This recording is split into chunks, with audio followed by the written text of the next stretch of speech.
એક આમ કાપ્યું છે અને એક આ રીતે કાપ્યું છે. આવો જીભી જેવો ભાગ કરીને આપ્યો છે ને તમને. હવે તમારે જોવાનું છે.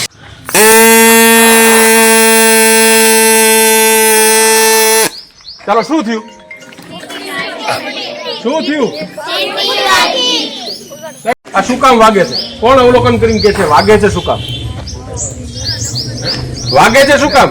પહેલાના સમયમાં આપણા વડીલોને પૂછજો, પીપળાના પાનની લંબાઈ ઘટાડીએ. લંબાઈ ઘટાડવાથી તો શું થાય છે? તમારે જોવાનું છે ખાલી. બરોબર, હું જો ઘટાડું છું.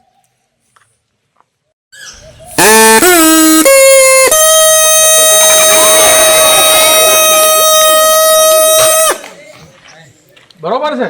અવાજમાં ફેર પડ્યો? હવે બે ત્રણ શબ્દો આપેલા છે. એક છે ધ્રુજારી, કંપન. આ બધાનો અર્થ અંગ્રેજીમાં એક જ છે, વાઇબ્રેશન. તો આ વાઇબ્રેશનના કારણે વાગે છે. હવે બીજો પ્રશ્ન એ થાય કે ઘણીવાર ડીજે હવે તમે સાંભળી શકતા નથી, તમારે કાન બંધ કરી દેવા પડે છે.